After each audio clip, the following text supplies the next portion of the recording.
Hello, Journey of Shadows family. I am Courtney Kaiser, and I'm going to be speaking to you about new moons and full moons and how they impact or can impact your shadow work and even help them and help you. It's a lot of things, okay? And why you would care, right? Because there may be some people out there who are like, I don't fucking know why she's talking about new moons and full moons. I don't even know what shadow work is, or I do know what shadow work is, and why is she talking about that? Those things don't even go together. And the rest of you that do know, you already know, and you don't need to watch this video because you already know. But for everybody else, hi, welcome. You don't have to be a witch to celebrate the new moon and full moon. You don't have to be woo-woo or spiritual necessarily. It might be a byproduct that happens eventually, but you don't have to start out that way, and that doesn't have to be your intention or goal. Your goal and intention can be to help yourself grow, expand, and heal. And if that's what it's about, then hey, if that feels good and true, then that's what it is. It doesn't matter what anybody else calls it or says it is. It matters what it is to you, okay? Even if it is magic that you're doing, really. Okay, so new moons. Planting seeds, right? Oh, we have things that we want. Let's plant these seeds. I want to call in this behavior. I want this relationship. I want this career. I want to start waking up at 6 a.m. so I can accomplish all the things in my day, you know, like that kind of stuff. I want, I'm calling in healed energy that is without jealousy, that can hold a ethical relationship, something along those lines, right? Or maybe quit this behavior, quit that behavior, something. Okay, I wouldn't say it's so cut and dry, but I'm just giving you examples. Now, with new moons, even though we're planting seeds, we're still uncovering shadow that is going to keep us from seeing what it is that we want, or seeing what it is that's blocking us from getting what we want that's in shadow. Okay, so one of my favorite goddesses, she is right here on my arm, goddess Hecate. She is, the last Titan that we knew of. Zeus allowed her to be in Mount Olympus. She was the only Titan to be allowed to sit amongst the gods, working for Zeus. All the rest of her siblings and family were trapped in Tartarus, okay, in which she is the key holder, keeping all of her siblings and family in the gates of Tartarus, okay? But she also is the torchbearer. She is the protector of borders.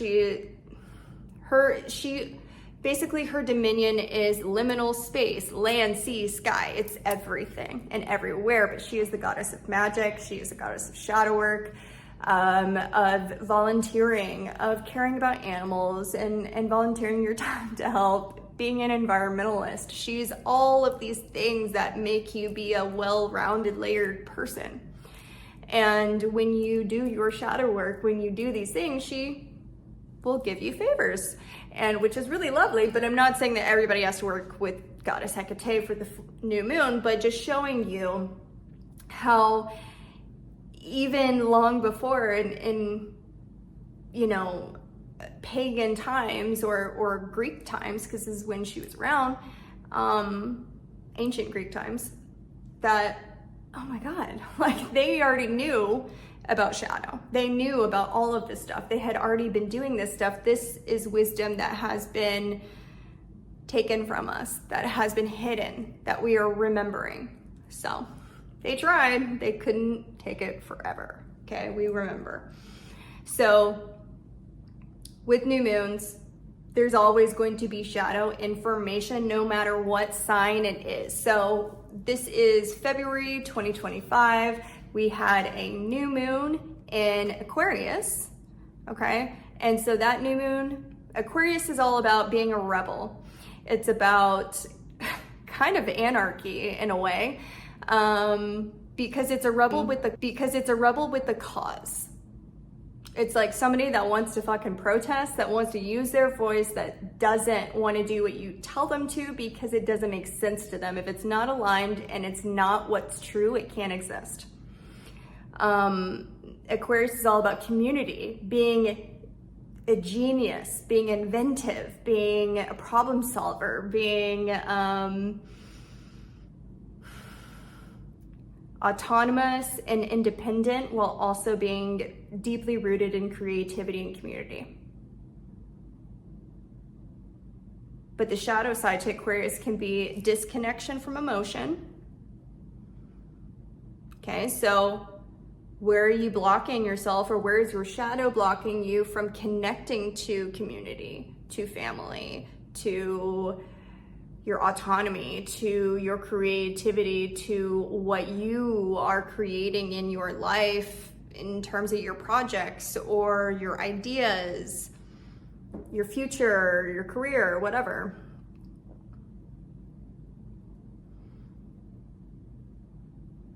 Any shadows around your intelligence and what you're capable of.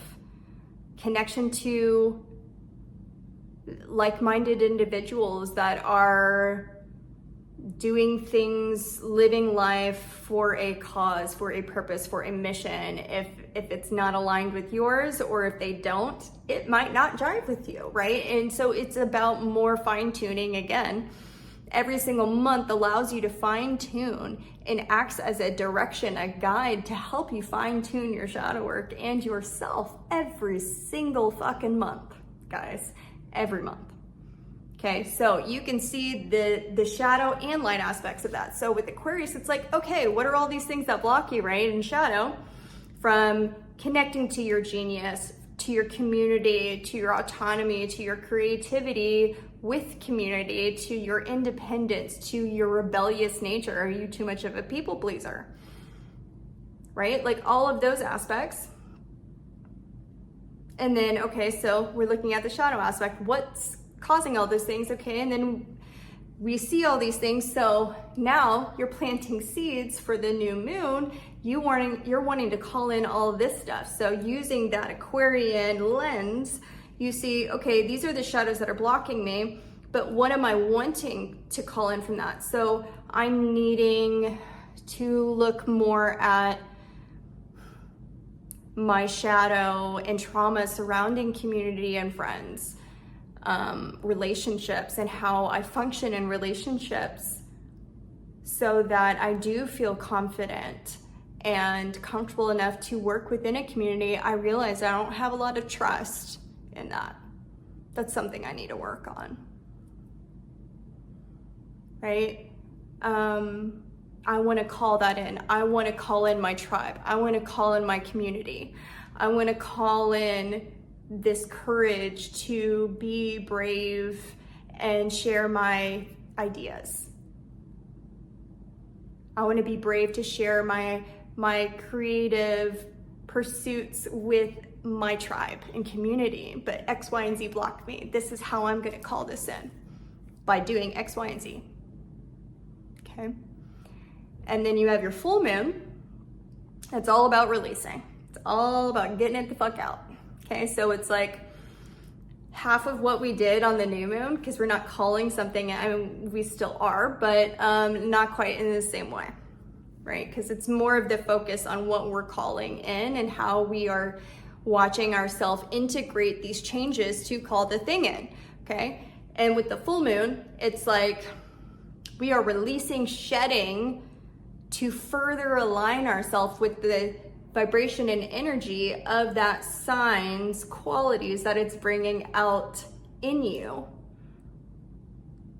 Shedding what's blocking you from being the fullest light expression of that sign.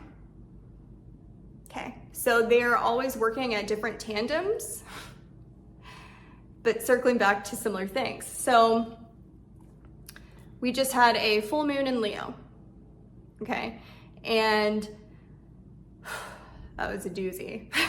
Okay, it's all about, Leo is all about your public persona, public speaking, how people view you, see you in a public sector. What is the difference between shadow work